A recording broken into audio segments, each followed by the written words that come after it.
मैं आज आप लोगों को धारावाही वृत्ताकार लूप के कारण केंद्र ओ पर चुंबकीय क्षेत्र निकालना बताएंगे। इसके साथ साथ मैं एम्पियर का परिपथी नियम बताऊंगा। एम्पियर के परिपथी नियम के अनुप्रयोग भी बताऊंगा। अनुप्रयोग में किसी अनंत लंबाई के तार के साइड में एक बिंदु P पर चुंबकीय क्षेत्र निकालना बताएंगे तथा किसी प्रणालिका के भीतर तथा सिर पर चुंबकीय क्षेत्र निकालना हम बताएंगे। इसके अलावा मैं टोरॉइड माने सिरे विहीन प्रणालिका के कारण चुंबकीय क्षेत्र भी निकालना हम आपको बताएंगे। आइए पढ़ते हैं धारावाही वृत्ताकार लूप अथवा कुंडली के केंद्र पर चुंबकीय क्षेत्र निकालना।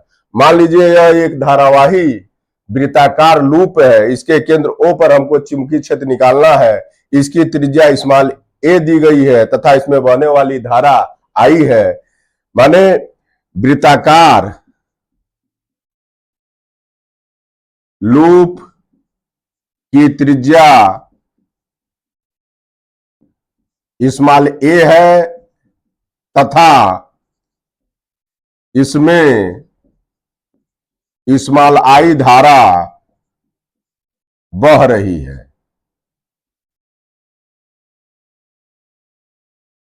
इसके केंद्र O पर हमको चुंबकीय क्षेत्र निकालना है। इस लूप को अनेक खंडों में, छोटे छोटे खंडों में हम बांट लेंगे।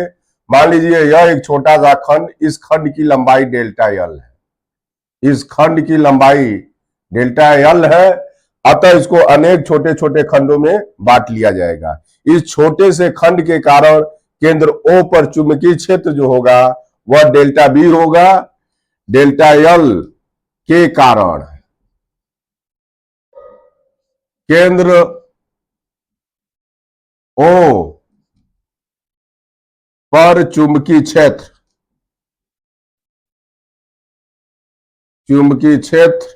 यह डेल्टा L अल्पांश है। यह अल्पांश है। इसके कारण केंद्र O पर चुंबकीय क्षेत्र सूक्ष्म चुंबकीय क्षेत्र होगा और वह हम बायो सेवर्ट के नियम से निकाल सकते हैं। डेल्टा B बराबर μ0/4 pi I delta L sine 90/a का स्क्वायर हो जाएगा। जहां पर यह थीटा होता है, थीटा जो है 90 के बराबर होगा। अतः इस डेल्टा L के कारण यहां पर जो सूक्ष्म जो है चुंबकीय क्षेत्र होगा वह डेल्टा B होगा और वह जो है इस फार्मूले से निकाला जाएगा। यह जो है μ0/4 pi I delta L/a square के बराबर हो जाएगा। अतः केंद्र O पर पूरे कुंडली के कारण यदि हमको चुंबकीय क्षेत्र निकालना है तो इन सभी अल्पांशों के कारण केंद्र O पर चुंबकीय क्षेत्र निकाल के इसे जोड़ देंगे। अतः केंद्र O पर वृत्ताकार लूप के कारण चुंबकीय क्षेत्र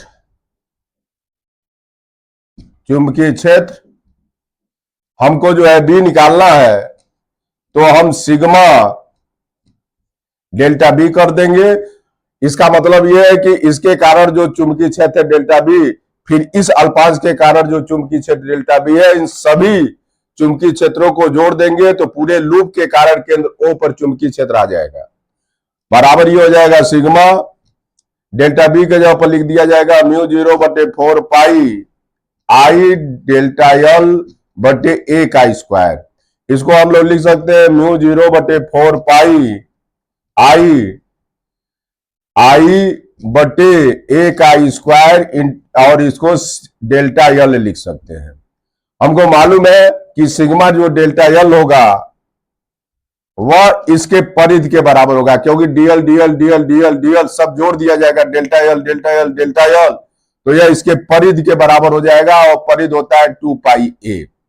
तो हम लोग इसको लिख सकते हैं μ0/4 पाई I/a का स्क्वायर और इसके जगह पर हम लोग लिख सकते हैं 2 पाई a। इसमें एक a से एक a कट जाएगा, पाई से पाई कट जाएगा, 2 से 2 कट जाएगा, तो ये आ जाएगा μ0 आई बटे 2a हो जाएगा। यदि इस कुंडली में कैपिटल N फेरे हैं, यदि कुंडली में कैपिटल N फेरे हैं तो केंद्र O पर चुंबकीय क्षेत्र B बराबर हो जाएगा μ0 Ni बटे 2a। B का मान μ0 Ni बटे 2a के बराबर हो जाएगा। अब मान लीजिए कोई कुंडली है और इसको जो है n बार मोड़ दिया गया। मान ले कोई कुंडली है और इस कुंडली को n बार मोड़ देते हैं, तब इसके कारण जो है केंद्र O पर चुंबकीय क्षेत्र कितना होगा हम लोग निकालने जा रहे हैं। मान लीजिए यह एक कुंडली है, इसकी त्रिज्या कैपिटल R है, इसमें I धारा बह रही है, इस तरह से इसमें I धारा बह रही है और इसके कारण केंद्र O पर जो चुंबकीय क्षेत्र होगा B1 बराबर ये हो जाएगा μ0 I बटे 2R के बराबर हो जाएगा। क्योंकि कुंडली में एक फेरे है इसलिए n के जगह पर 1 रख देंगे।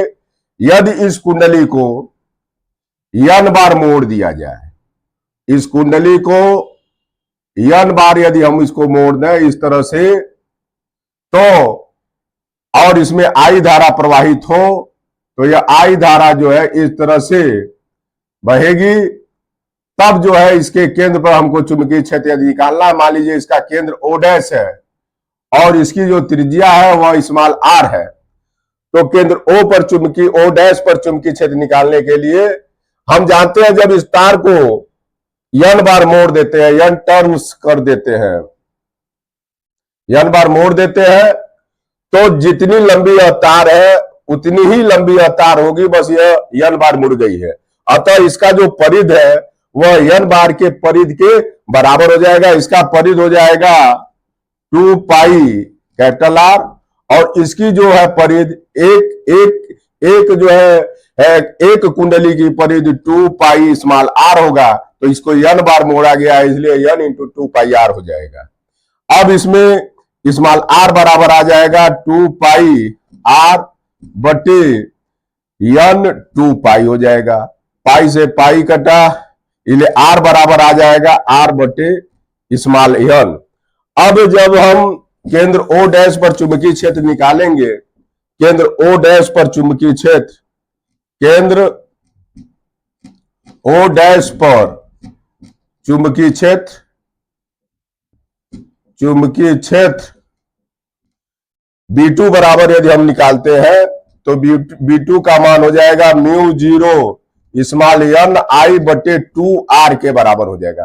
क्योंकि इसमें जो है मोड़ों की संख्या स्मॉल n है और इसकी त्रिज्या जो है स्मॉल r के बराबर है, धारा I बह रही है, इसलिए हम इसको लिख सकते हैं B2 बराबर μ0 n I बटे 2 और r के जगह पर हम लोग लिख सकते हैं कैपिटल R बटे n, या B2 बराबर हो जाएगा μ0, ये n ऊपर चला जाएगा तो n स्क्वायर I बटे 2R के बराबर हो जाएगा, या इसको B2 बराबर हम लोग लिख सकते हैं n स्क्वायर μ0 I बटे 2R के बराबर हो जाएगा, या B2 बराबर इसको जो है हम लोग लिख सकते हैं n स्क्वायर B1 के बराबर होगा।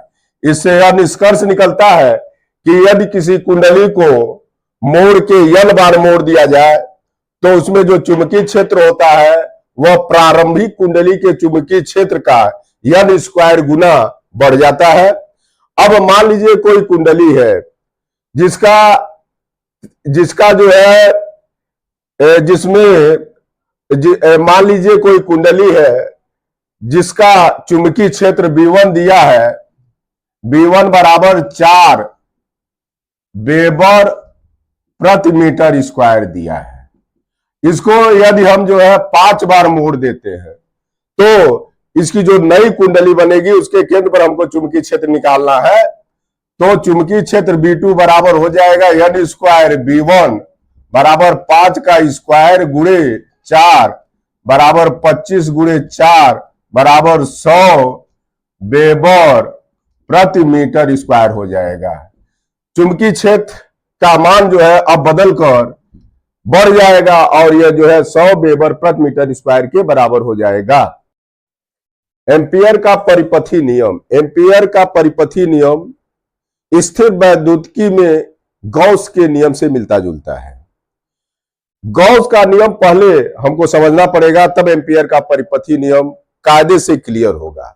गॉस का नियम क्या है? मान लीजिए कोई आवेश Q है तो उसके चारों तरफ वैद्युत क्षेत्र होता है, तो उसके चारों तरफ किसी काल्पनिक गॉसियन पृष्ठ से होकर गुजरने वाला जो वैद्युत फ्लक्स फाई E होता है, उस पृष्ठ से परिबद्ध कुल आवेश Q का 1/ε0 गुना होता है। इसे जो है हम गणितीय रूप में इस तरह से लिख सकते हैं, फाई E बराबर Q गुणे 1/ε0। यह एक आवेश Q है, इसके चारों तरफ वैद्युत क्षेत्र होगा। बिंदु P से एक गॉसियन पृष्ठ की यह कल्पना की गई है कि जा रहा है। इसमें एक छोटा सा अवयव यह काट लेते हैं, इसका क्षेत्रफल dA है। इस पृष्ठ से होकर गुजरने वाला वैद्युत क्षेत्र E है।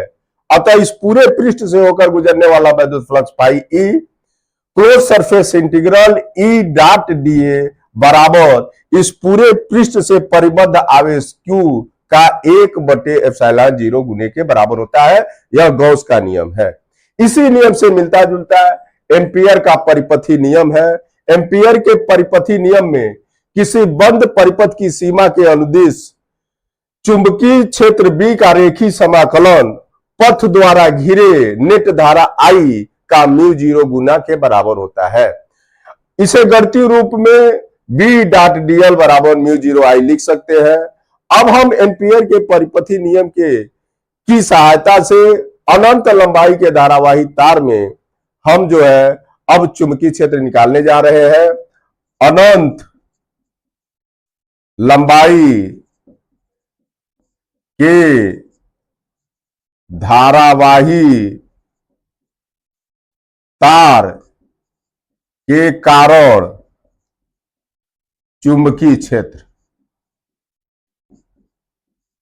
क्षेत्र यह एम्पियर के परिपथी नियम का प्रथम अनुप्रयोग है। मान लीजिए माना तार में स्मॉल I धारा बह रही है, इससे स्मॉल r दूरी पर बिंदु P है जहां हमको जो है चुंबकीय क्षेत्र निकालना है। B से जाता हुआ एक बंद परिपथ की कल्पना की गई है। यहां पर बिंदु P पर चुंबकीय क्षेत्र B इधर की ओर होगा, क्योंकि जब किसी तार में धारा बहती है तो चुंबकीय क्षेत्र उसके चारों तरफ होता है। अतः बिंदु P पर चुंबकीय क्षेत्र B की दिशा इधर होगी। इस परिपथ का छोटा सा खंड dl, उसकी भी दिशा जो है B की दिशा में होगी। अतः लाइन इंटीग्रल B dl जो है इस बंद परिपथ से परिबद्ध धारा I के μ0 गुना के बराबर होगा। इसको हम इस तरह से लिख सकते हैं गणितीय रूप में, line integral B dl is equal to μ0I, या इसको हम लिख सकते हैं line integral B dl cos 0 बराबर μ0I। चूंकि B और dl की दिशा समान है, अतः थीटा के जगह पर cos 0 लिख दिया जाएगा, इसलिए यह हो जाएगा B इंटू dl बराबर μ0I। इसको हम B dl बराबर μ0I भी लिख सकते हैं। dl को जब हम इंटीग्रेट कर देंगे तो यह इसके परिधि के बराबर हो जाएगा B, और यह जो है 2πr बराबर μ0I के बराबर हो जाएगा। अतः B बराबर हो जाएगा μ0I बटे 2πr हो जाएगा। यहां पर इंटीग्रल डीएल बराबर 2 पाई आर होता है। या इसके बराबर एम्पियर के परिपथी नियम से हम लंबी प्रणालिका के भीतर चुंबकीय क्षेत्र ज्ञात करने जा रहे हैं। यह एम्पियर का परिपथी नियम का अनुप्रयोग नंबर 2 है। प्रणालिका एक लंबी बेलनाकार कुंडलनी, जिसे इंग्लिश में हेलिक्स कहते हैं, जो कि एक कार्डबोर्ड नलिका या चीनी मिट्टी की नलिका पर तांबे के विद्युत रोधी तारों को पास पास लपेट कर बनाया जाता है। जब इसमें वैद्युत धारा प्रवाहित करते हैं तो इसके अंदर एक चुंबकीय क्षेत्र उत्पन्न हो जाता है। जिस तरह से एक दंड चुंबक जो है व्यवहार करता है, ठीक प्रणालिका भी उसी तरह से व्यवहार करता है। जब हम किसी दंड चुंबक को धागे में बांध के लटकाते हैं तो वह हमेशा उत्तर दक्षिण की दिशा में रुकता है। उसी तरह से यदि हम किसी प्रणालिका को धागे में बांध कर लटका दें तो यह भी जो है उत्तर दक्षिण दिशा में रुकता है। प्रणालिका के अंदर जब किसी सोर्स के द्वारा, बैटरी के द्वारा विद्युत धारा प्रवाहित की जाती है तो विद्युत धारा जो है इधर से इस तरह से इसमें बह रही है। यही चित्र जो है यहाँ पर इस तरह से दिखाया गया है। इधर से धारा निकल रही है, इधर से धारा अंदर प्रवेश कर रही है। तो इसको जो है इस तरह से दिखाते हैं। यहां से धारा निकल रही है, इसके अंदर प्रवेश कर रही है, माने फेरों में धारा इस तरह से बह रही है। अतः इस प्रणालिका में एक चुंबकीय क्षेत्र उत्पन्न हो जाएगा। अंदर का चुंबकीय क्षेत्र प्रबल होता है, बाहर का चुंबकीय क्षेत्र जो है इसके सापेक्ष बहुत दुर्बल होता है। अतः हम कह सकते हैं बाहर का जो चुंबकीय क्षेत्र है वह आंतरिक चुंबकीय क्षेत्र की तुलना में नगण्य है। मान लीजिए यह एक आयताकार पथ है। अतः एम्पियर के परिपथी नियम के अनुसार एम्पियर के परिपथी नियम के अनुसार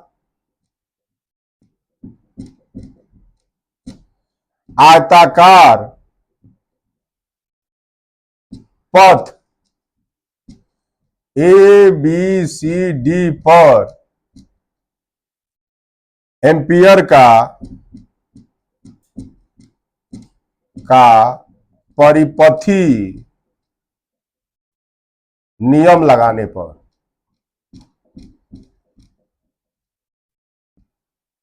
पर इंटीग्रल बी डीएल बराबर म्यू 0 आई, जहां आई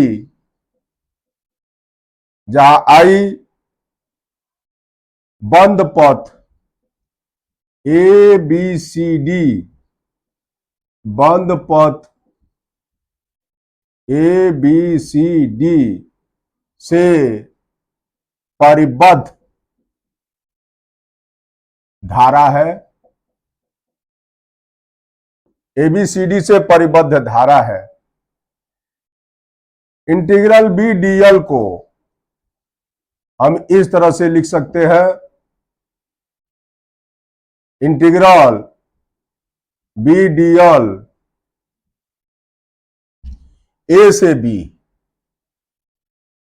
plus integral B dl B से C, plus integral B dl उसके बाद सी से D plus integral B DL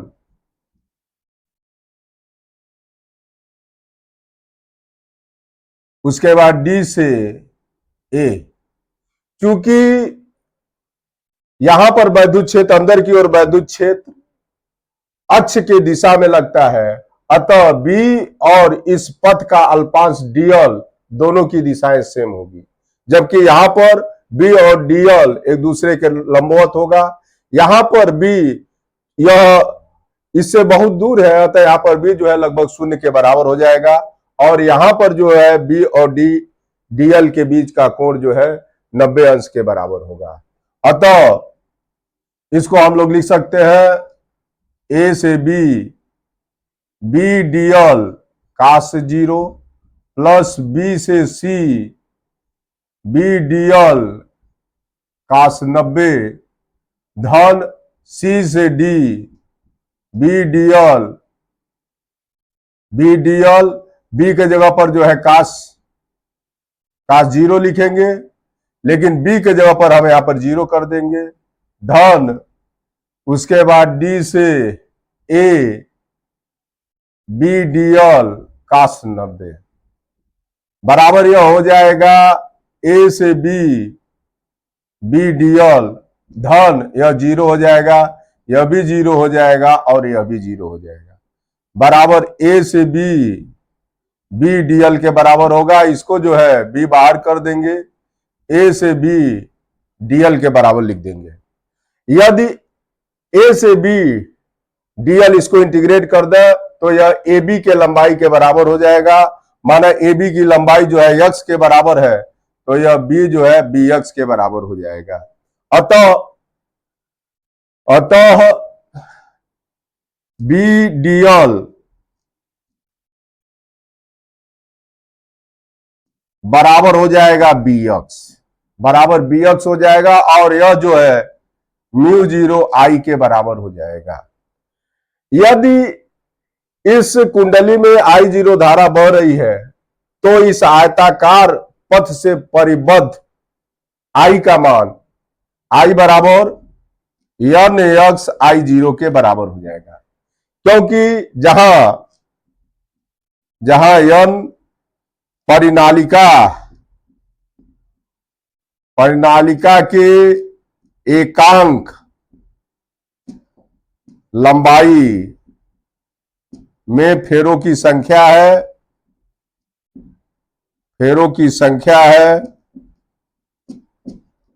तथा I0 परिनालिका में बहने वाली धारा है। हमको मालूम है एकांक लंबाई में फेरों की संख्या n होती है, इसलिए पूरे x लंबाई में फेरों की संख्या nx हो जाएगी। एक फेरे में I0 धारा बह रही है, अतः x लंबाई में बहने वाली धारा I बराबर nx I0 के बराबर हो जाएगा। bx बराबर म्यू 0 nx I0, इसलिए b बराबर आ जाएगा म्यू 0 nx I0 बटे x से x कट गया, इसलिए b बराबर हो जाएगा म्यू 0 n I0। किसी प्रणालिका के अंदर चुंबकीय क्षेत्र B का मान इस फार्मूला से हम लोग निकालते हैं, b बराबर म्यू 0 n I0 के बराबर होता है। इसको एक फार्मूले के द्वारा भी निकाला जा सकता है। मान लीजिए यह एक प्रणालिका है,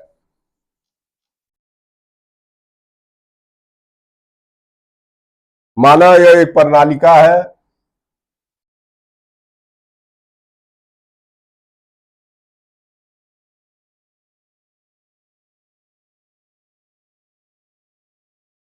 यह इसका अक्ष है, यह बिंदु P है, यह सिरा और यह सिरा, यह कोण θ1 है और यह कोण θ2 है। तो B बराबर म्यू 0 n I0 बटे 2 cos θ1 माइनस cos θ2 होता है, cos θ2 होता है। यह एक जनरल फार्मूला है। एक लंबी प्रणालिका के भीतर चुंबकीय क्षेत्र B का मान हम इस फार्मूले के द्वारा भी निकाल सकते हैं। यदि बिंदु P पर हमको निकालना है, यदि परिनालिका लंबी है तो यल जो है लगभग जो है अनंत के बराबर हो जाएगा।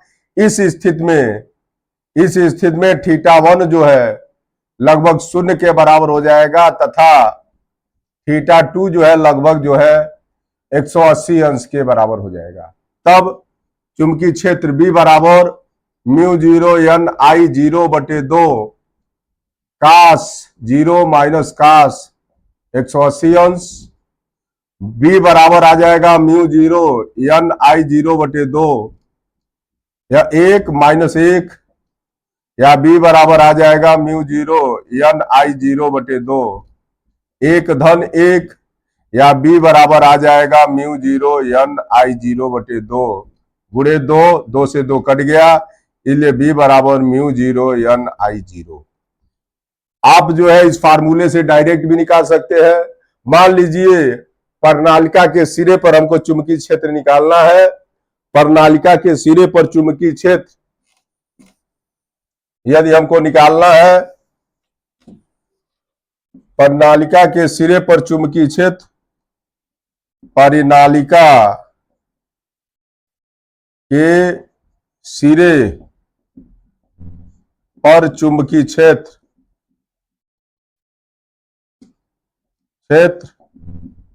यह लंबी प्रणालिका है। लंबी प्रणालिका के सिरे पर चुंबकीय क्षेत्र यदि हमको निकालना है तो यह प्रणालिका है।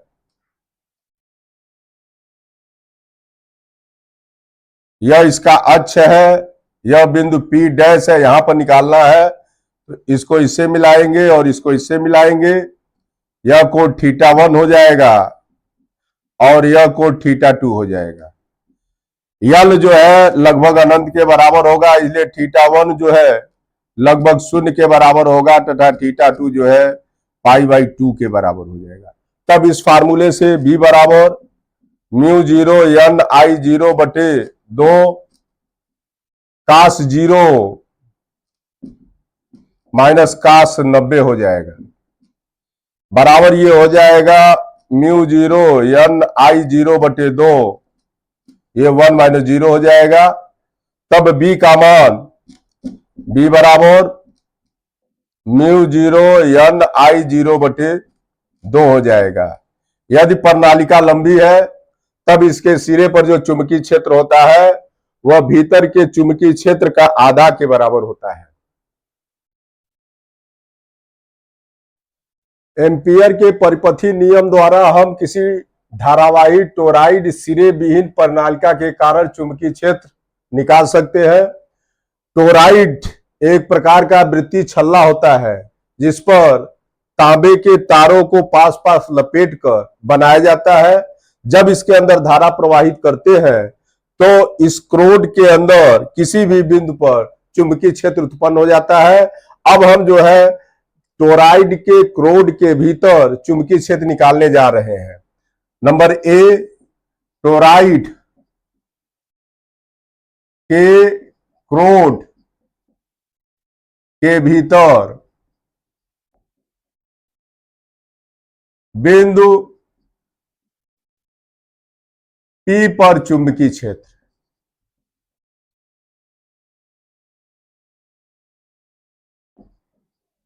चुंबकीय क्षेत्र माना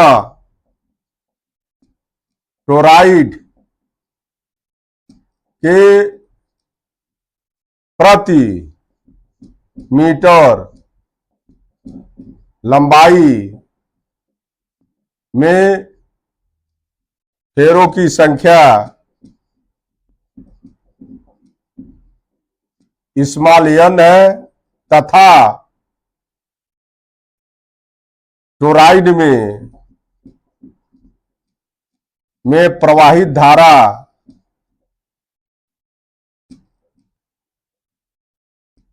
I0 है। टोरॉइड में प्रवाहित धारा I0 है।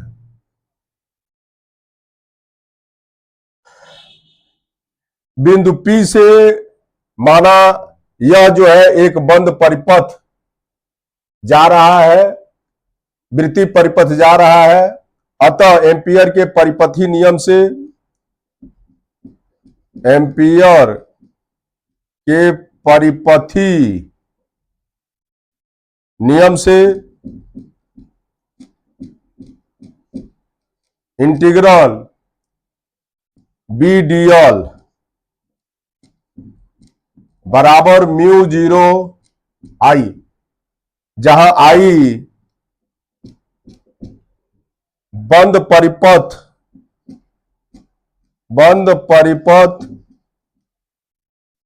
से परिबद्ध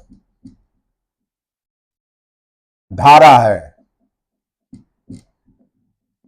आई जो है इस बंद परिपथ से परिबद्ध कुल धारा है। यह जो है बंद परिपथ की लंबाई, बंद परिपथ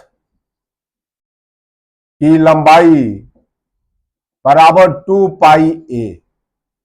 बंद परिपथ की लंबाई जो है 2 पाई ए के बराबर होगा, इसके परिध के बराबर होगा। अतः बंद परिपथ में फेरों की संख्या बराबर n इंटू 2 पाई ए। बंद परिपथ में फेरों की संख्या इतने के बराबर हो गया। अतः बंद परिपथ से परिबद्ध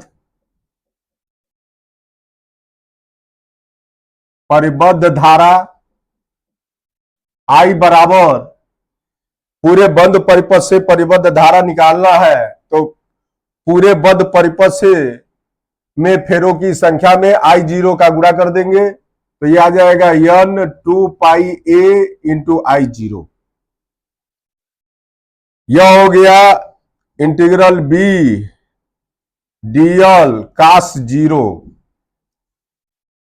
इस क्रोड के भीतर चुंबकीय क्षेत्र इस दिशा में होगा, dl भी उसी दिशा में होगा। अतः इन दोनों का dot product b dl cos 0 होगा। यह जो है म्यू जीरो आई के जगह पर हम लोग रख देंगे n 2 पाई a I0। यह हो जाएगा b dl बराबर mu zero n 2 pi a I0, या b इंटीग्रल dl बराबर mu zero n 2 pi a I0 हो जाएगा। अब इस dl को इंटीग्रेट कर देंगे तो यह जो है इसके परिधि के बराबर हो जाएगा। तो b यह हो गया 2 पाई a बराबर mu zero n 2 pi a I0, या b बराबर आ जाएगा mu zero n 2 pi a I0 बटे 2 पाई a। 2 पाई से 2 पाई कटा और a से a कटा, इसलिए b बराबर आ जाएगा म्यू जीरो n I0। यदि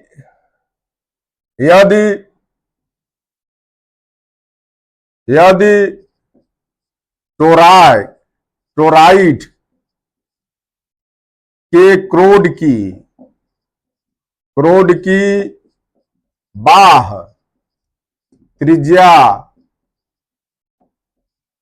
स्मॉल a1 हो तथा आंतरिक त्रिज्या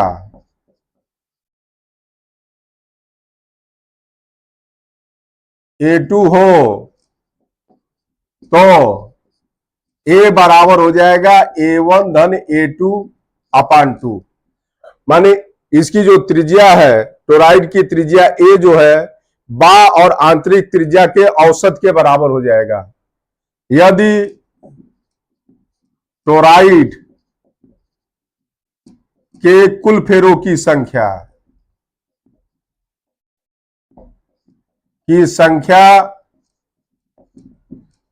कैपिटल N हो तो स्मॉल n बराबर हो जाएगा n upon 2 pi a।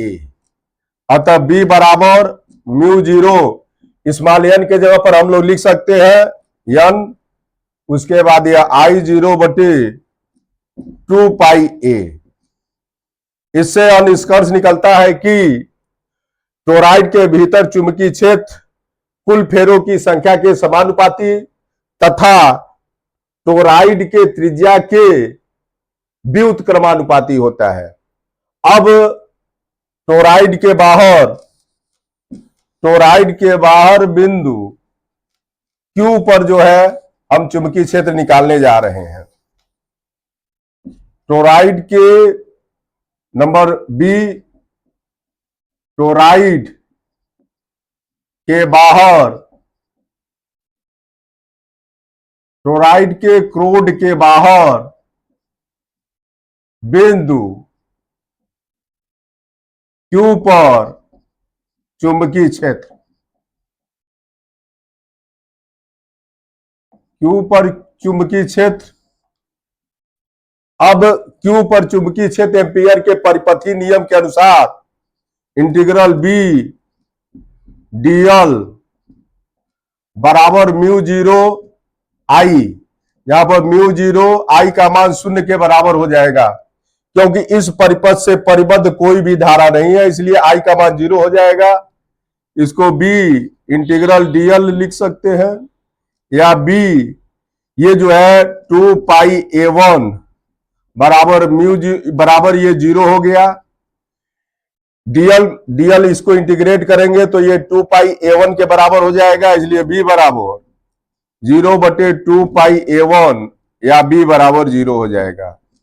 Toroid के क्रोड के बाहर बिंदु Q पर चुंबकीय क्षेत्र जो है 0 के बराबर होगा। इसी तरह से टोरॉइड में जो रिक्त स्थान है उसके भीतर टोरॉइड नंबर C, टोरॉइड के रिक्त स्थान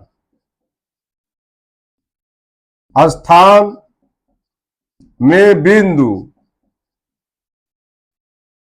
R पर चुंबकीय क्षेत्र, चुंबकीय क्षेत्र माने यहां पर जो है हमको चुंबकीय क्षेत्र निकालना है। इस बिंदु से जाने वाला परिपथ है, इससे परिबद्ध धारा भी 0 के बराबर है, अतः इसके अंदर चुंबकीय क्षेत्र बिंदु R पर 0 के बराबर हो जाएगा। यहां पर भी जो है चुंबकीय क्षेत्र 0 के बराबर होगा, क्योंकि इस बिंदु से जाने वाले परिपथ से परिबद्ध धारा I का मान 0 के बराबर है। इससे यह निष्कर्ष निकलता है कि टोरॉइड के अंदर बिंदु P पर चुंबकीय क्षेत्र होता है, और यह जो है म्यू जीरो n I0 के बराबर होता है, जहां I0 जो है टोरॉइड में बहने वाली धारा है। बाहर तथा टोरॉइड के रिक्त स्थान पर चुंबकीय क्षेत्र का मान 0 के बराबर होता है, क्योंकि इन दो बिंदुओं से जो परिपथ बंद परिपथ जा रहा है उससे परिबद्ध धारा I का मान 0 के बराबर है।